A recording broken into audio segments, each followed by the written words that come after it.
Join us as we uncover the symbols, the stories, explore the mysteries, the power, and the legacy of a kingdom that is still unfolding. This is a journey where history, prophecy, power, and people converge, and the story is still being written, from ancient kingdoms to the spaces where modern voices meet. Voices that refuse to be silenced, part of a heritage that continues to shape the present. The past is not dead, it lives, it speaks. And here, we listen, we reason, we respond, and we testify. We dive into ancient truths, symbols, and signs still relevant today. The scepter has not departed, the mystery is not lost, and the kingdom, it is still unfolding, one episode at a time. This is more than a podcast, it's a return to the source. Welcome to the Scepter of Zion, where ancient truths meet modern voices. And now, to conversations, truth, and power, the scroll begins to open. And here to guide us through the gates, your trusted voice and seasoned guide, a voice for the remnant, your host, Ruben B.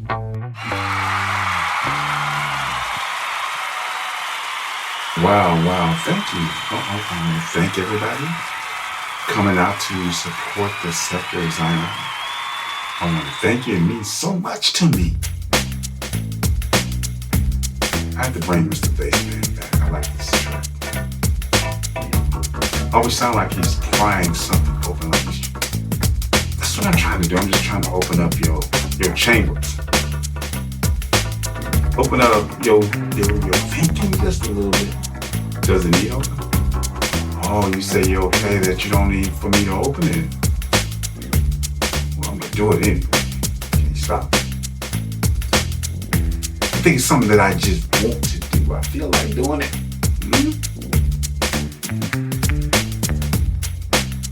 Yeah. Go ahead, Mr. Bassman.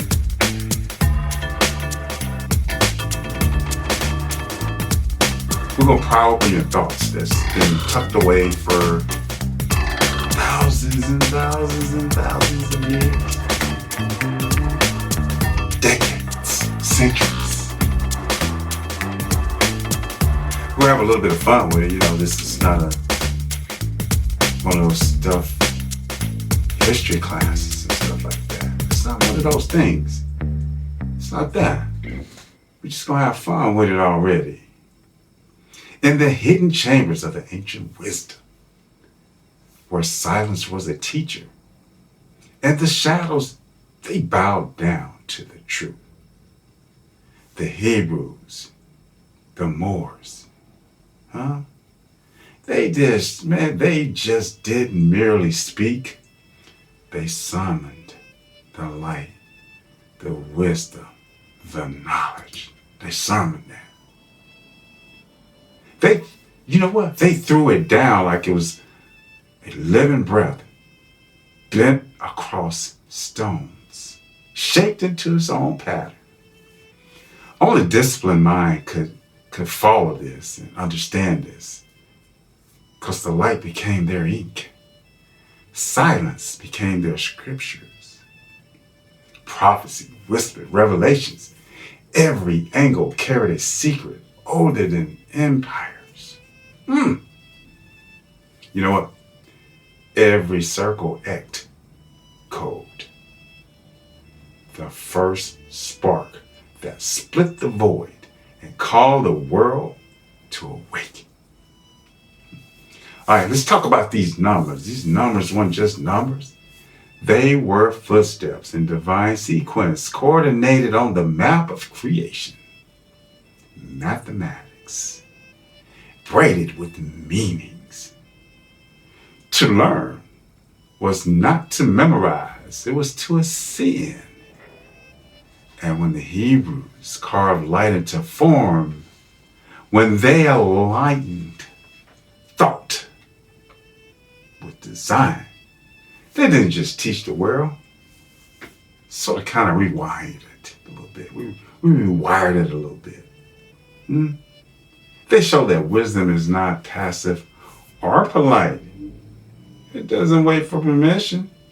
Wisdom is a force sharper than iron, brighter than the midday sun, a coded fire burning in the architects of truth.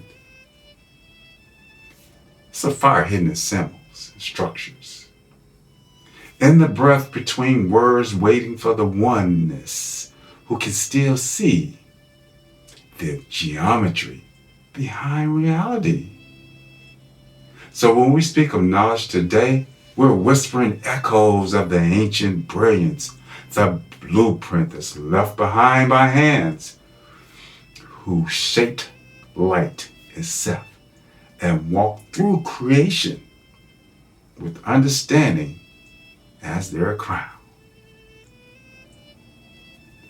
Welcome to the Scepter of Zion. Your host, Ruben B. Yeah, I'm Ruben B. So, this is where ancient truth meets modern voices. So today we're going to travel north beyond Córdoba to the golden libraries of Toledo. That's where we going to, Toledo, not Toledo, Ohio. No. We're going beyond the palace of al-Zahra to a city where the world's knowledge was gathered, reborn, and sent back into Europe. A city that was never called a university, even though it functioned as one long before the idea even existed. Right? This story, or this podcast, it's about Toledo, city of learning, the bridge of light, the place where Africa, Israel, Arabia preserved memory of the ancient world and handed it back to Europe. Handed it right back to you.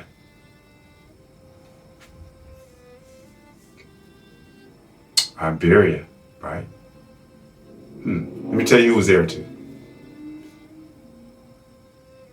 The Celts, right? They strengthened it. I think there was fighting or something like that going on over there. The Romans fortified it, who called it totem, then reshaped by the Visigoth. The same rulers who persecuted many Hebrew Israelites or Judeans and forced conversions of Catholic Christianity. As I mentioned in an earlier lesson, 711 CE is when the Moors crossed the Strait of Gibraltar with African travelers, Arab travelers, and Hebrew Israelites. Toledo streets echo with Hebrew, Arabic, Latin, multilingual symphony of scholars and merchants. For centuries, Toledo remained a city under Al-Andalus, overshadowed by the brilliance of Córdoba into Córdoba fell. And then suddenly, Toledo became the next torchbearer of light. Europe, all around Europe, it was collapsing in darkness. Rome was broken and divided and spiritually just confused. But Toledo, like Córdoba before it, understood that learning was sacred. Africans contributed architecture, medicine, rooted in now science. The Hebrew Israelites revised sacred language and preserved ancient texts. The Arabs structured administration, law, and philosophy. They formed this beautiful community, a microscopic of the Abrahamic family. Children of Ham, children of Shem, and Japheth, all studying together. Toledo became a citywide university, a network of knowledge. So when King Alfonso VI of Castile captured Toledo in 1085 CE, He didn't destroy his culture. He preserved it. Even he could see the beauty of it. He could see the wisdom of it. Everybody learning to better our society. Remember? Society, community, nation. You want to better that for the best. So he didn't destroy it. He preserved it. So later, Archbishop Raymond Toledo, Reborn of Toledo, gathered scholars of Hebrew, Christian, Muslim, to create what Europeans would later call the School of Translators of Toledo. But this was no European innovation. It was basically a continuation or the Córdoba model. Knowledge as a divine inheritance. Manuscripts from Kemet, Babylon, Córdoba, Damascus, Baghdad, and Jerusalem were gathered, compared, translated, reborn into Latin and early Spanish.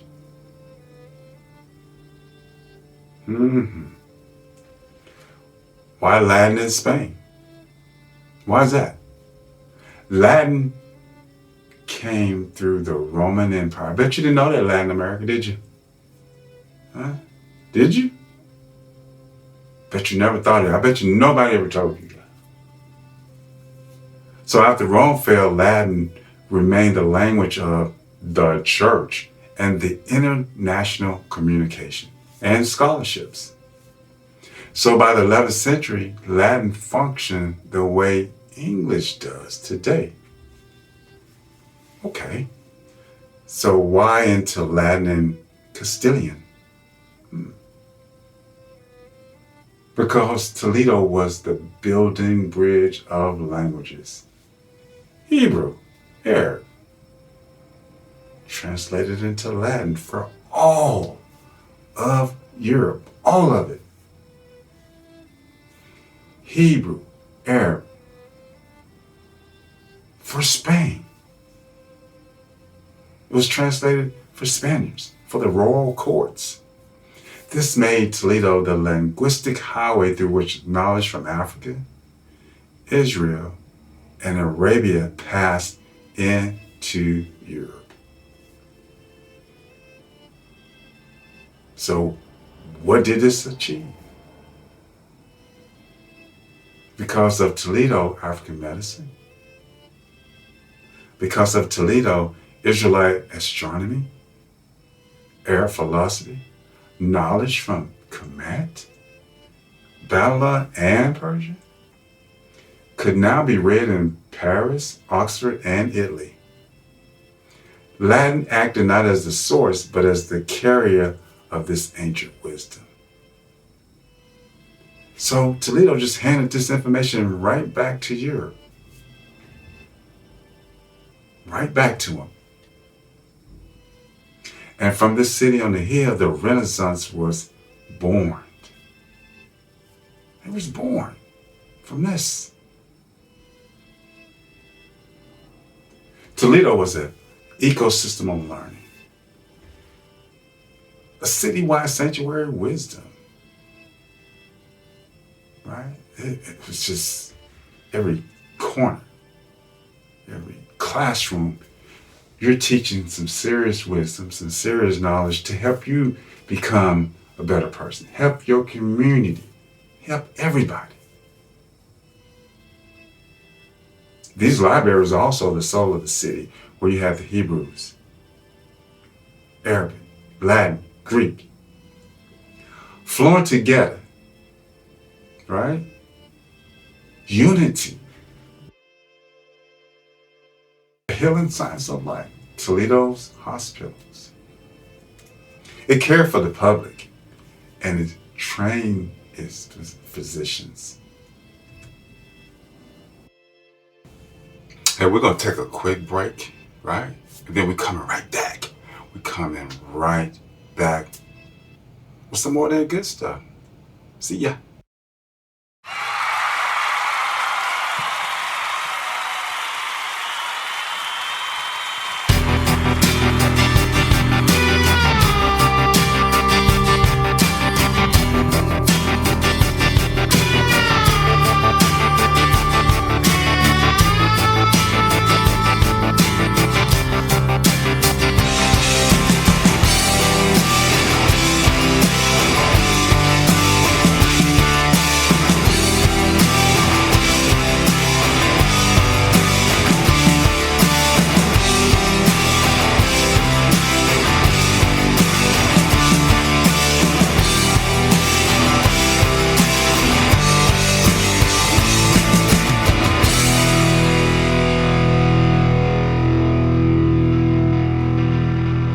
Mathematics, the language of order.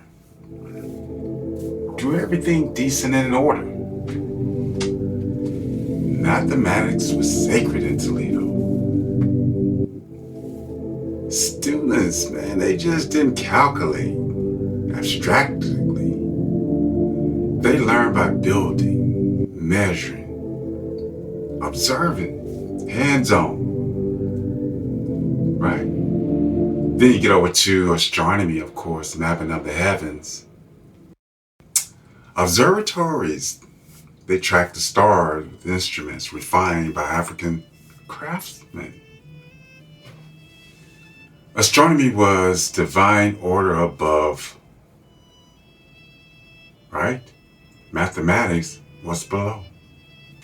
So they say. I think it's all one. I do. They go hand in hand. You have to have that math, right? I understand you're dealing with astronomy and it's dealing with the heavens, the planets, and how they line up. But it's all mathematics. That's above too. So, philosophy. Science of wisdom. In Toledo, philosophers debated openly. The goal was not victory, but illumination. Let's all be illuminated. Let's do that. So Toledo itself was a textbook of geometry. Math became beauty. Science became architect. Wisdom became stone. Mystics and metaphysicians, teachings, bridge traditions. They did. They restored ancient knowledge. They repaired the confusion of language since Babel.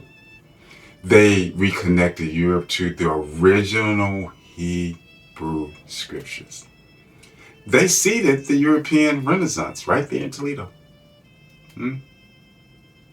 So they didn't just preserve the science of Kemet, Babylon, and Al-Andalus.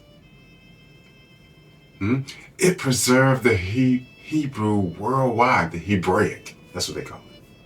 That wisdom, language, and creation are woven together by the breath of Yuhei-Wahveh, Yahweh.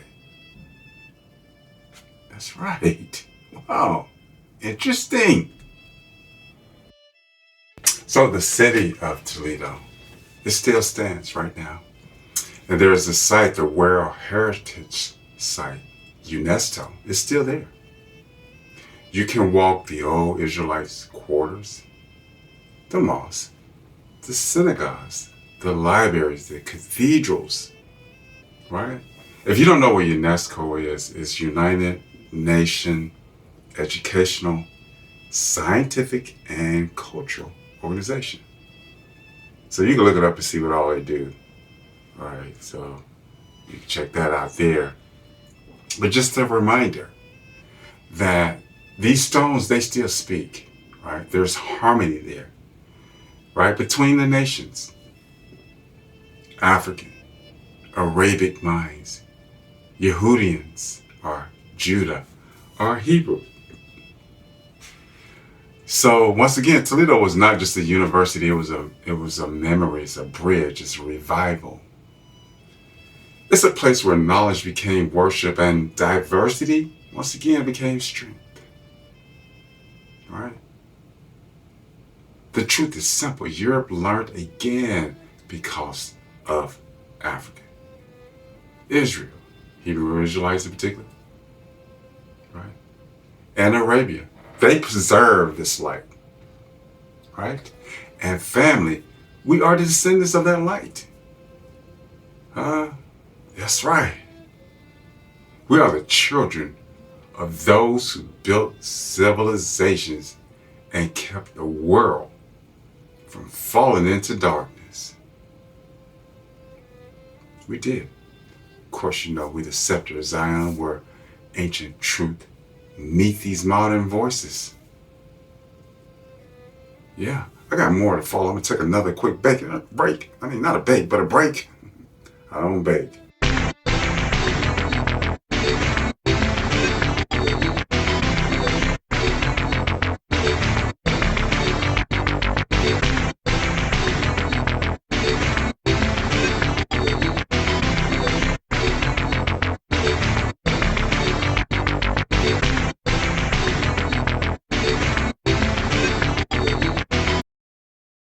Here we go. Let's get right back to the University of Toledo. Basically, it was a eco-learning system, you know. It was a school of translators.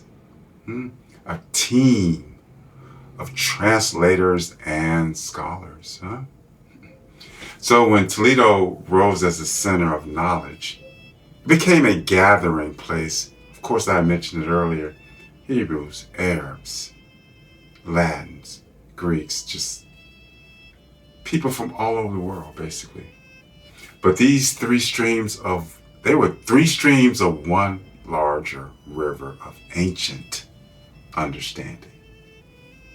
But the Hebrews, inheritors of the sacred tongue of the scriptures, they played a vital role as linguistic custodians, ensuring that divine revelation and ancient science was faithfully transmitted into the language of where? Europe. So these translators, descendants of the ancient Hebrews, who carried with them a continuation of the heritage of sacredness. They were steeped in the Torah, the prophets, and the writing of wisdom, and had preserved the Mosaic tradition. Vowel marking, accents, linguistic laws, ensuring the accuracy in every syllable. Right? Their translation, harmonized with Hebrew numerology, Arabic cosmology, and Latin scientific terminology. Right? So I'm going to let this little machine pronounce this word. Go ahead, say it. Aristotelian. What? Aristotelian. Aristotelian thoughts. Aristotelian. Oh, okay. That's good. That's good. Aristotelian thoughts in Hebrew theology, demonstrating that divine wisdom and rational inquiry are not opposite, but two reflections of the same light. So let's talk about Abraham ben Ezra, right? His writing preserved ancient Hebrew methods of calculation, the study of time, the structure of language, all of which shaped both Arab and European scholarships. These Hebrews did not merely transfer words, they carried the breath of the ancient tongue, transmitting the rhythm, the symbolism of the scriptures into new intellectual world. That's right. So in Toledo, the Hebrew text of scriptures became a focal point of comparison and restoration. European scholars, long reliant on the Latin Vulgate, encountered for the first time the Hebrew originals with its layers of meanings and spiritual depth. Through the Hebrew expertise, Christian translators began to see the discrepancies between the Latin and Hebrews, sparked a return to the source text, a movement that centuries later would inspire biblical reformers and translators across Europe. So you know they switched that King James up. They took out so much, split up so much, hid so much knowledge, information that they didn't want you to know. But guess what? The Scepter of Zion is going to help you. Eventually, we're going to get to that temple knowledge, and it's coming. The Masoretic precision taught in Toledo influenced early attempts at Hebrew grammar, lexicon, and comparative philology, restoring the sacred order of words that have been obscured through translation layers. In this way, Toledo translator serves as a bridge, reconnecting Europe to the language of prophecies, which the Hebrews had guarded since antiquity. Much of the scientific and philosophical material translated through Arabic channels had Hebrew antecedent, reflection of wisdom of Solomon and Daniel and other Hebrew Israelites. So thus the Hebrew presence in Toledo introduced or reintroduced this numerology, this harmony, right? This scientific philosophy framework for Europe. Basically for the whole world, let's just say that. Toledo became this mirror of events, this act of unity through understanding. Toledo. The word echoes again. That's right. Thus, Toledo did more than just preserve science. It preserved ancient wisdom, language, and creations that they're all interwoven by, are all animating from the one source. But check this out. Let me go back just a little bit. The Renaissance, they studied Hebrew texts using the methods pioneered by Toledo translators. The Protestant reformers returned to the Hebrew Bibles and was made possible by the groundwork of those early scholars there in Toledo.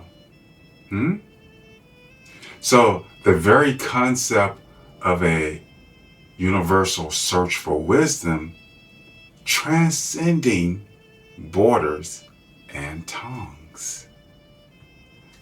Yeah.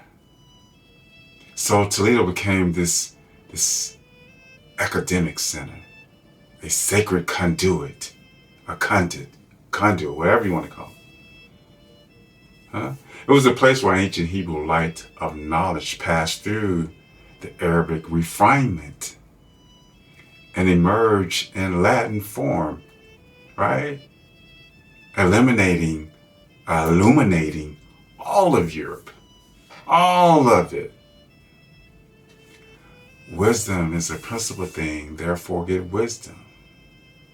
And with all thy getting, get understanding. That's in Proverbs. You check that out. So you can listen to the Scepter of Zion on Spotify, Apple Podcasts, Amazon Music, and YouTube. Subscribe, follow, like, share.